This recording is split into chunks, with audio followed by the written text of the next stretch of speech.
Hello. Welcome to the Bore You to Sleep podcast. The podcast that will hopefully help you get to sleep. I am going to read an open source book, one that is not particularly interesting, but one that is hopefully boring enough to get you to sleep. Tonight's readings comes from The Book of the Sword, published in 1884 and written by Richard Francis Burton. This book really helped me appreciate the importance of the sword and its place in the history of the world. While the sword itself may be seen as a weapon, an instrument of death to many, it is an instrument that defined eras and civilizations across the entire globe. My name is Teddy, and I aim to help people everywhere get a good night's rest. Sleep is so important, and my mission is to help you get the rest that you need. Each episode is designed to play in the background while you slowly fall asleep. I always like to say thank you to the listeners. Thanks to Sharon in Australia for your message via the website. Alice Yardley for your story on Instagram. I'm glad it's helping. And Sleepless in NJ on Podcast Republic. I'm glad that the podcast is able to help you get the rest you need in these challenging times. The podcast is completely free, and it's the support from listeners that allows me to keep bringing out more episodes. If the podcast helps, please subscribe and leave a review. It really does help out. You can also say hello at boreyoutosleep.com, where you can support the podcast. I'm also now on Twitter and Instagram at boreyoutosleep. In the meantime, lie back, relax, and enjoy the readings. The Book of the Sword by Richard F. Burton. To the memory of my old and dear college friend, Alfred Bate Richards, who in years gone by accepted the dedication of these pages. Foreword. I wanted a book on the sword, not a treatise on cart and tears, said the publisher, when some years ago my earliest manuscript was sent to him. It struck me then and there that the publisher was right. Consequently, the volume was rewritten after a more general and less professional fashion. I have only one wish that the reader and reviewer can grant, namely a fair field and no favour for certain advanced views of Egyptology. It is my conviction that this study, still in its infancy, will greatly modify almost all our preconceived views of archaeological history. Richard F. Burton, November 20, 1883. The history of the sword is the history of humanity. The white arm means something more than the oldest, the most universal, the most varied of weapons, the only one which has lived through all time. He, she, or it, the gender of the sword varies, has been worshipped with priestly sacrifices as a present god. Hebrew revelation represents the sharp and two-edged sword going out of the mouth of the King of Kings and Lord of Lords. We read of a sword of God, a holy sword, the sword of the Lord and of Gideon. And I came not to send peace, but a sword, meaning the warfare and martyrdom of man. On a lower plane, the sword became the invention and the favourite arm of the gods and the demigods, a gift of magic, one of the treasures sent down from heaven, which made Mulciber, Malik Kabir the great king, divine, and Volunda, Quidder, Gallant, or Wayland Smith a hero. It was consecrated to the deities, and was stored in the temple and in the church. It was the key of heaven and hell. The saying is, if there were no sword, there would be no law of Mohammed, and the Moslem's brave's highest title was Sayf Allah, Sword of Allah. Uniformly and persistently personal, the sword became no longer an abstraction but a personage, endowed with human as well as superhuman qualities. He was a sentient being who spoke, and sang, and joyed, and grieved. Identified with his wearer, he was an object of affection, and was pompously named as well-beloved son and heir. To surrender the sword was submission.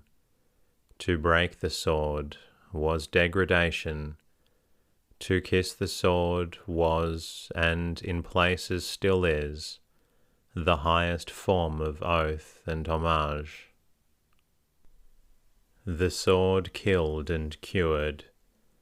The hero, when hopeless, fell upon his sword, and the heroine, like Lucretia and Calphurnia, used the blade standing. The sword cut the Gordian knot of every difficulty.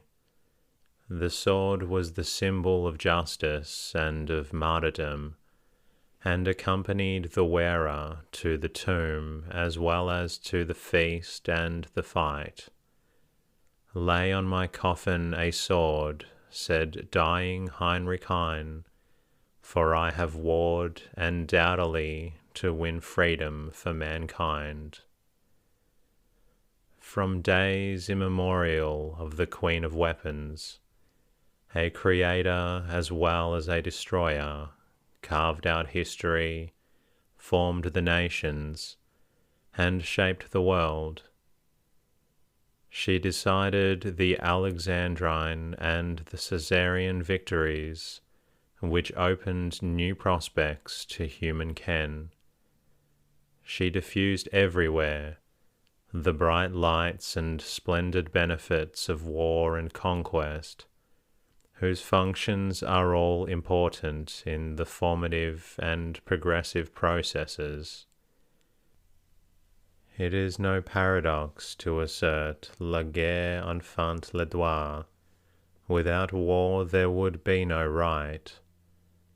The cost of life, says Emerson, the dreary havoc of comfort and time, are overpaid by the vistas it opens of eternal law, reconstructing and uplifting society. It breaks up the old horizon, and we see through the rifts a wider view.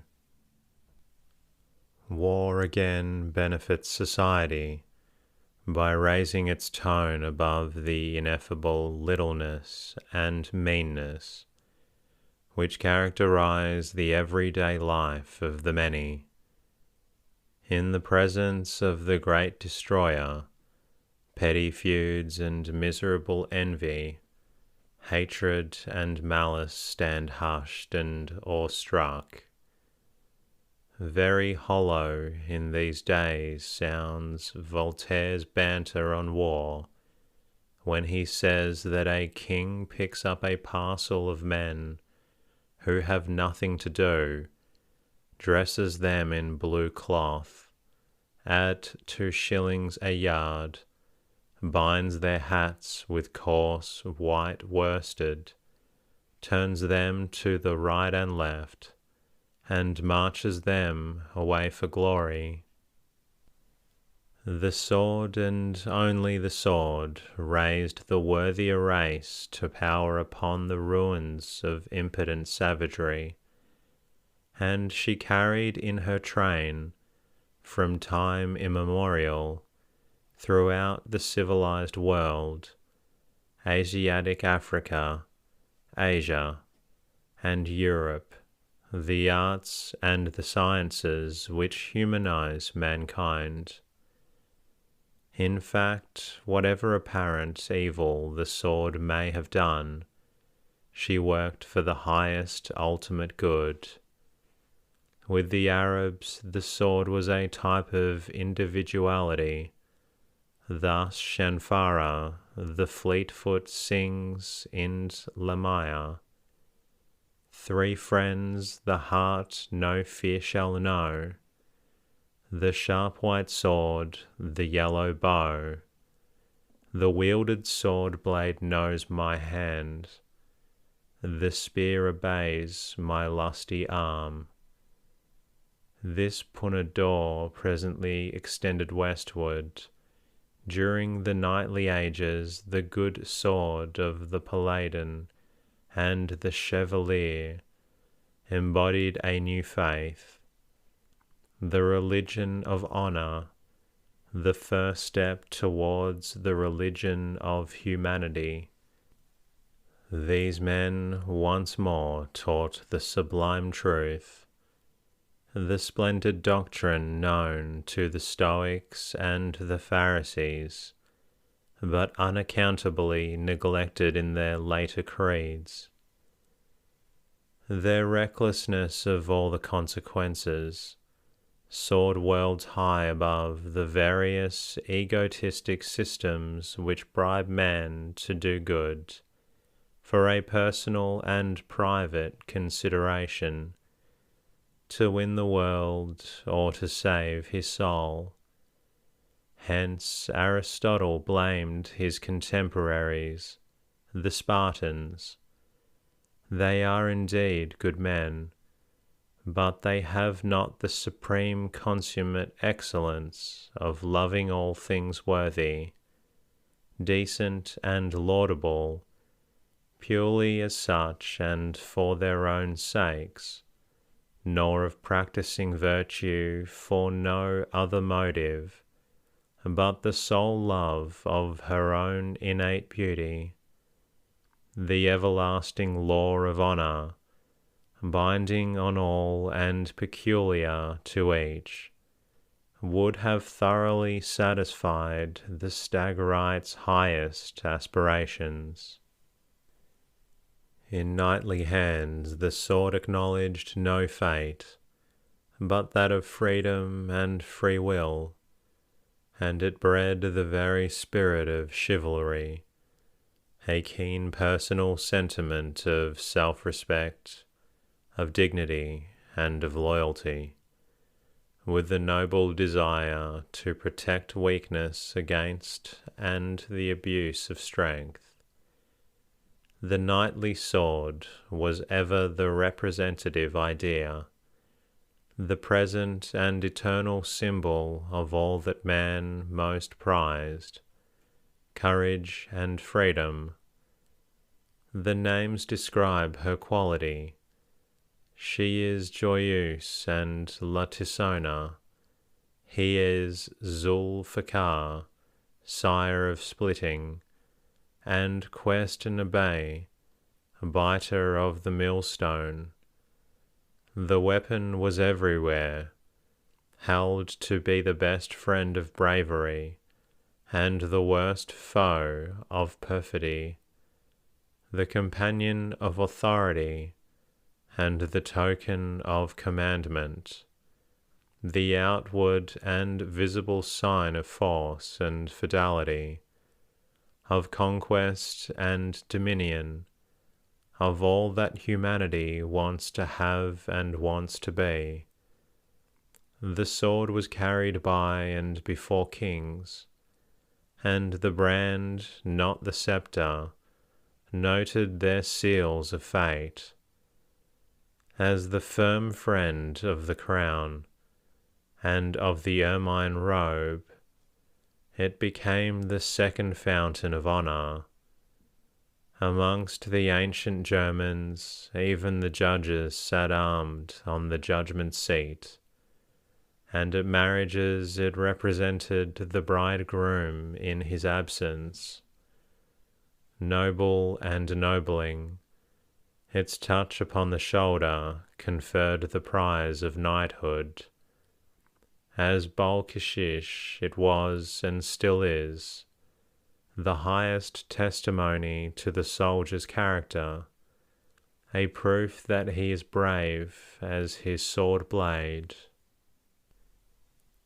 Its presence was a moral lesson. Unlike the Greeks, the Romans, and the Hebrews, Western and Southern Europe during its chivalrous ages appeared nowhere and on no occasion without the sword. It was ever ready to leap from its sheath in the cause of weakness and at the call of honour.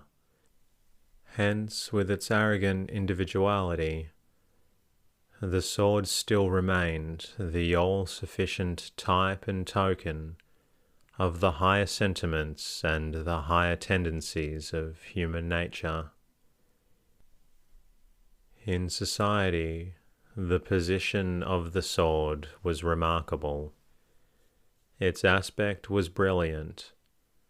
Its manners were courtly.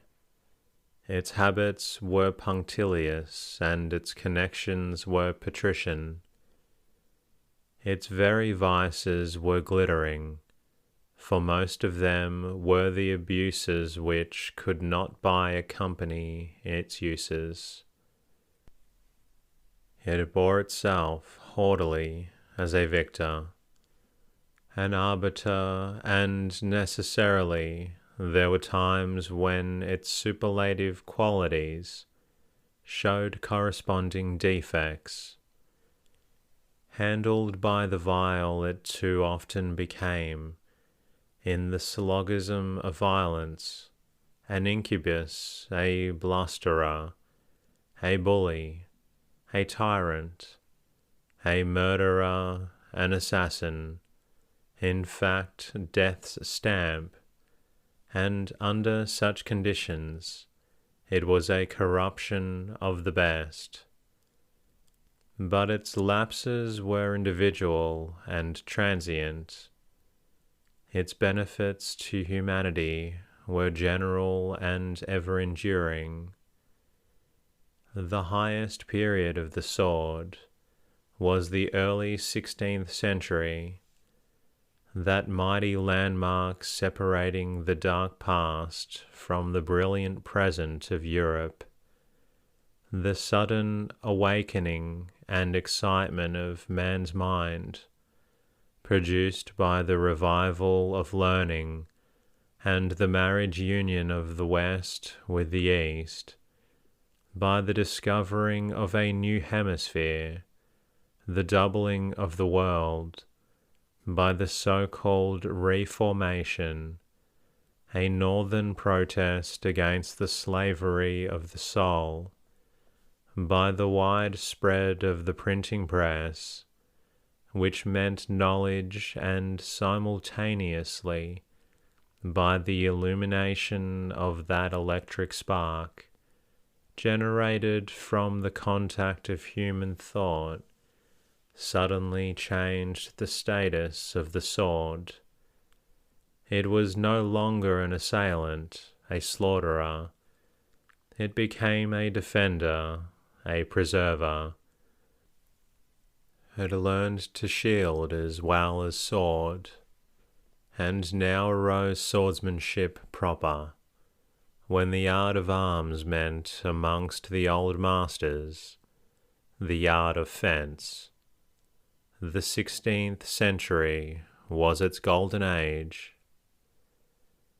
At this time the sword was not only the queen of weapons, but the weapon paramount between man and man, then advancing by slow, stealthy, and stumbling steps. The age of gunpowder, of villainous saltpetre, appeared upon the scene of life.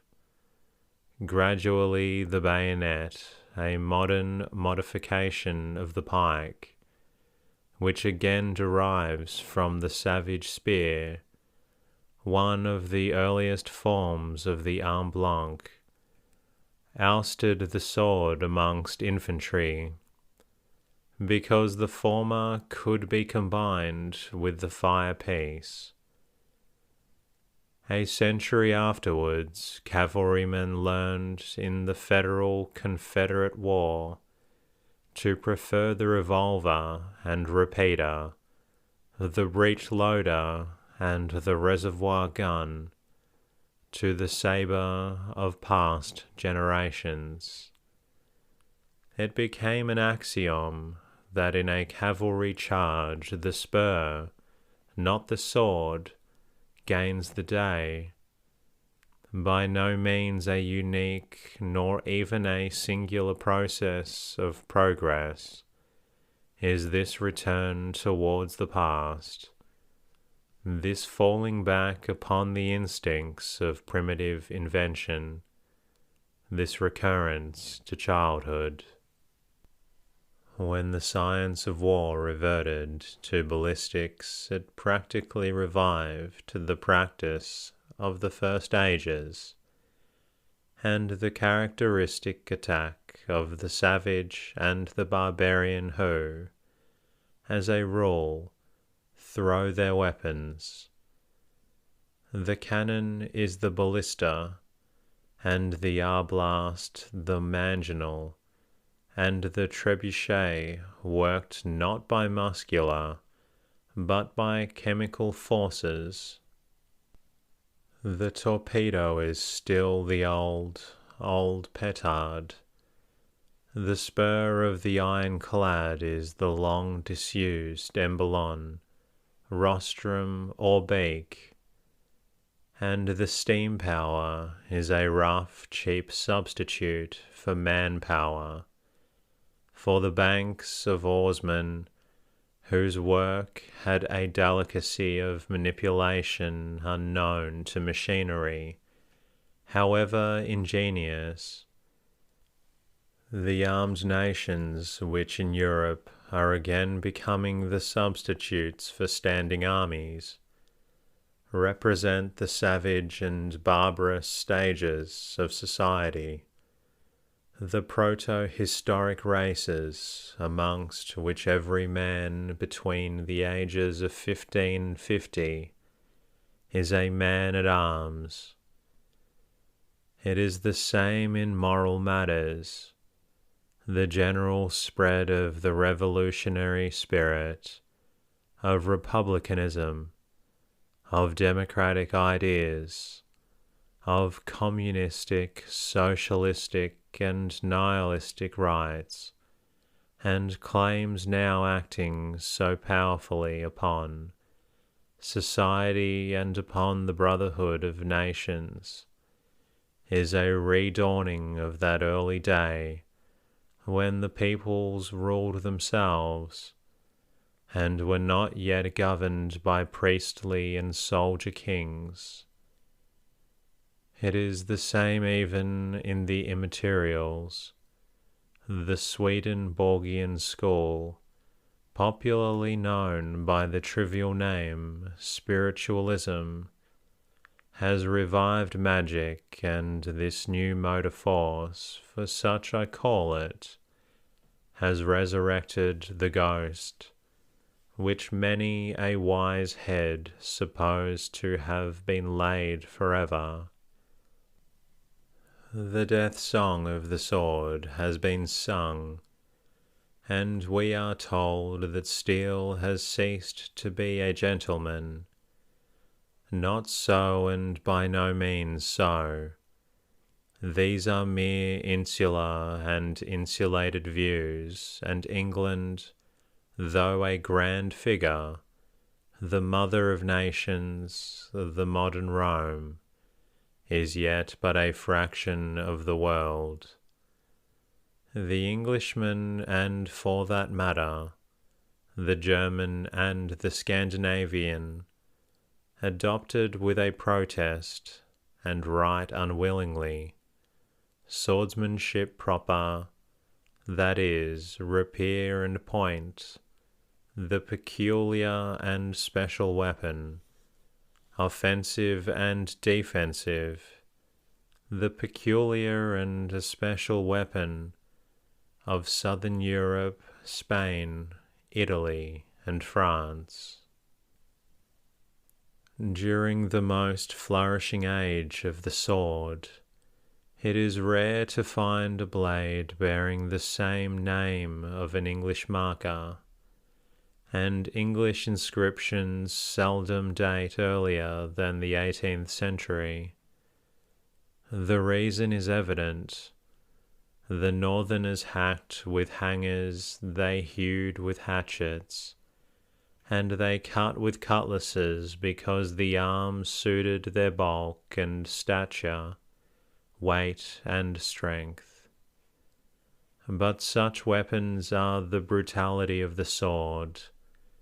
In England, swordsmanship is, and ever was, an exotic like the sentiment, as opposed to the knowledge of art. It is the property of the few, not of the many, and being rare, it is somewhat un-English. But the case is different on the continent of Europe. Probably at no period during the last 4 centuries has the sword been so ardently studied as it is now, by the Latin race in France and Italy. At no time have the schools been so distinguished for intellectual as well as moral proficiency.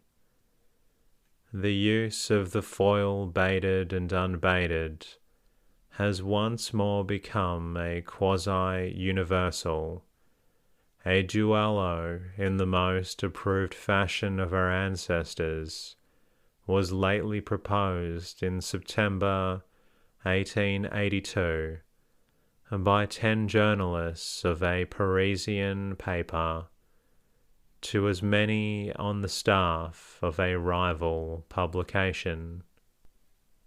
Even the softer sex in France and Italy has become cunning of fence, and women are among the most prosperous pupils of the salle d'armes. Witness, for instance, the ill-fated Madame Fagin of the Théâtre Français, so celebrated for her skill in the carte and the tierce, and the reason demonstrative. Nor is the cause of this wider diffusion so far to seek. In the presence of arms and precision, the sword as a means of offense and defense may practically fall for a time into disuse. It may no longer be the arm paramount or represent an idea. It may have come down from its high estate as tutor to the noble and to the great. Yet not the less it has, and will ever have. It's got work to do. The ex-queen now appears as instructress general in the state of arms. As the mathematic is the basis of all exact science, swordplay teaches the soldier to handle every other weapon. This is well known to continental armies. in which each regiment has its own fencing establishment. Again, men of thought cannot ignore the intrinsic value of the sword for stimulating physical qualities. The best of calisthenics, this energetic educator teaches the man to carry himself like a soldier. A compendium of gymnastics, it increases strength and activity, dexterity and rapidity of movement. Professors calculate that 1 hour of hard fencing wastes 40 ounces by perspiration and respiration. The foil is still the best training tool for the consensus of eye and hand, for the judgment of distance and opportunity, and, in fact, for the practice of combat. And thus swordsmanship engenders moral confidence and self-reliance, while it stimulates a habit of resource. And it is not without suggesting, even in the schools, that the curious, fantastic, very noble generosity, proper to itself alone. And now when the vain glory of violence has passed away from the sword, with the customs of a past age, we can hardly ignore the fact that the manners of nations have changed, not for the best. As soon as the sword ceased to be worn in France, a Frenchman said of his compatriots, the politest people in Europe had suddenly become the rudest. That gallant and courteous bearing, which in England during the early 19th century so charmed the fiery and fastidious Alfieri, lingers only amongst a few. True, the swashbuckler, the professional duellist, has disappeared, but courtesy and punctiliousness, the politeness of man to man, and respect and deference of man to woman, the very conception of the knightly character, have to a great extent been improved off. The latter condition of society, indeed, seems to survive only in the most cultivated classes of Europe, and popularly amongst the citizens of the United States, a curious oasis of chivalry in a waste of bold utilitarianism, preserved not by the sword, but by the revolver. Our England has abolished the duello without substituting aught better for it. She has stopped the effect and left the cause. And that concludes tonight's readings. I hope you're feeling drowsy. If you're still up for another episode, you're welcome to listen to any other episode from the Bore You to Sleep podcast. In the meantime, I'll be bringing you a new episode